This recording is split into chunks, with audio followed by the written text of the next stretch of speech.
So the next kingdom that's going to come is the Persians. Luckily, King Cyrus of Persia is going to allow whatever Israelites want to go back to Jerusalem to rebuild the temple to do so. So they got a lucky break. And in fact, a lot of people think King Cyrus must be the Messiah, the deliverer, because he's letting us back to the promised land. That whole prophecy of Isaiah of the virgin shall conceive and his name will be Emmanuel. They're thinking, oh, that King Cyrus, he's our deliverer, he's our liberator. Now, when he does pronounce that decree, there's a problem because a lot of the scattered Israelites, because remember, they got overtaken by the Assyrians and the Babylonians. So now some of the Assyrians and Babylonians live in what used to be the northern kingdom of Israel. And their capital of Samaria is now a mix of Israelites, Assyrians, and Babylonians. They're kind of like mutts, But some of the Israelites decide, let's go back to Judah. Let's go back to Jerusalem and rebuild the temple. So this group, they're going to first of all find the city in ruins. So it's really devastating. And that's where the book of Lamentations comes from. Oh, well, look, what happened to our city? It's in ruins. This is terrible. And to make matters worse, the Samaritans, which are kind of like the mixed breeds, they're making fun of these more pure Israelites. And by the way, they start to be called Judeans because the southern kingdom, what used to be the southern kingdom, is now called Judea. But the Samaritans start calling them Jews. This is where the word Jew comes from Judean. And it's a derogatory term. It's like, look at these pure Jews. And they fight. So they're getting in their way of rebuilding the temple. So it's an ugly thing because if you think about it, they have a common ancestry. These are God's people. And they're fighting against each other. One of them is mixed blood and the other ones are pure, whatever. So they're fighting. But God sends 3 prophets to inspire them to keep up the building. Nehemiah, Zechariah, and Haggai. Keep rebuilding, keep rebuilding. And he lets a scribe named Ezra discover the law of Moses, the old laws of Moses. And this is a big deal. So they go through a wonderful reform. And they start to rebuild the city and rebuild their kingdom. And they decide this time we're not going to lose the promised land, even though it's just a little remnant of people. This time we're going to keep to the laws of Moses to the extreme.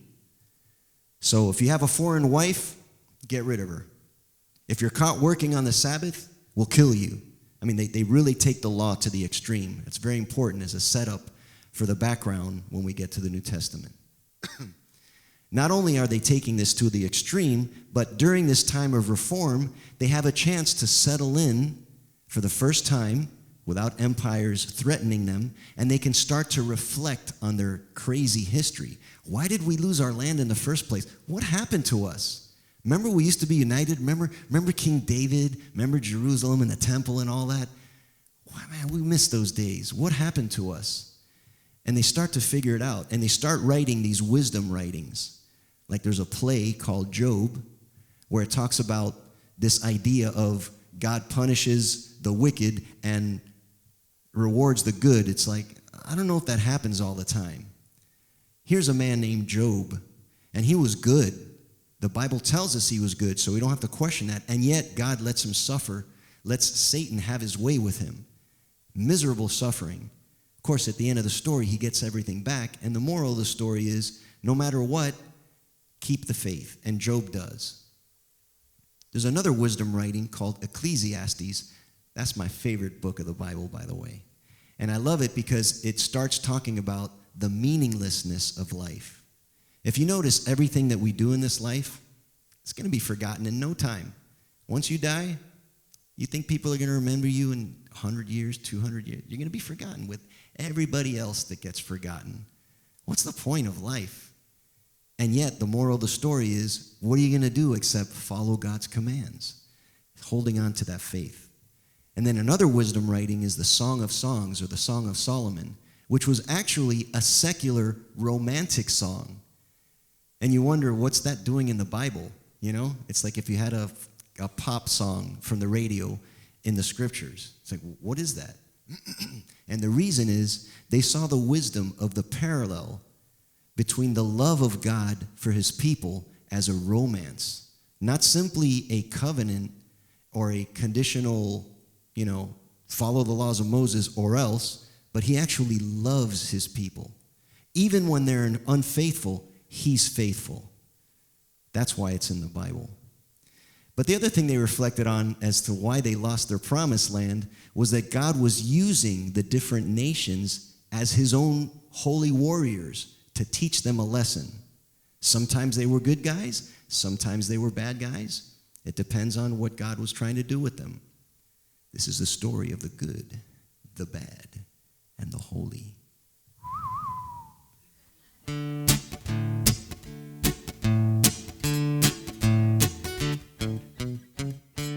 This here's a story about a chosen people who were like a house. No, wait, more than that. They were like a door to an even larger house, a mansion, if you will. You left a permanent boot print in our butt when you kicked us out of our land. The prophet said something about a shooting Jesse, a line down with a little lamb. The good are bad and now the bad are holy. They're the warriors that you anoint. But you left a permanent boot print in our butt. I think we got the point. Now how did this whole mess get started? Oh yeah. The king of Persia took us off the hook with his decree in 538. We got back home and saw the city ruined, lamented hard and don't appreciate. Samaritan mutts are trying to kick our butts. We'll turn our plowshares into swords.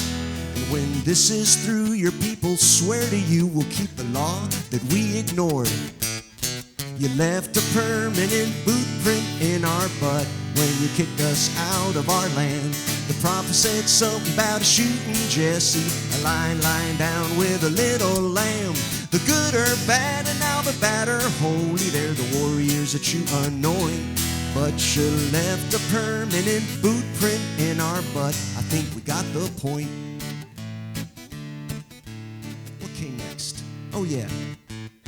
Well, Nehemiah and Zechariah and Haggai all inspired our lives. Ezra found a copy of the law of Moses, and we divorced all our foreign wives, 'cause we don't want to lose the land again, so this time we're gonna keep it clean. It's time to rebuild the promise that we killed and keep the law to the extreme. You left a permanent boot print in our butt when you kicked us out of our land. The prophet said something about a shooting Jesse, a line down with a little lamb. The good are bad and now the bad are holy. They're the warriors that you anoint. But you left a permanent boot print in our butt. I think we got the point. Yes, we did.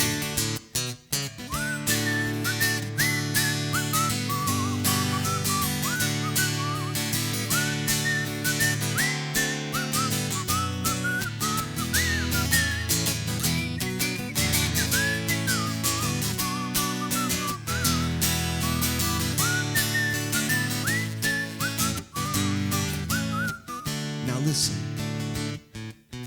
One day God would be the king of the world and not confined just to Israel. Instead of a whore, will be a brand new bride. It's prophesied now. Listen well. The book of Job and Ecclesiastes and the Song of Songs display that suffering, vanity, and romance too are all a part of the Yahweh way. Yes, sir. You left a permanent boot print in our butt when you kicked us out of our land. The prophet said something about a shooting Jesse, a line down with a little lamb. The good are bad and now the bad are holy. They're the warriors that you anoint. But you left a permanent boot print in our butt. I think we got the point. You left a permanent boot print in our butt. I think we got the point. You left a permanent boot print in our butt. I think we got the point.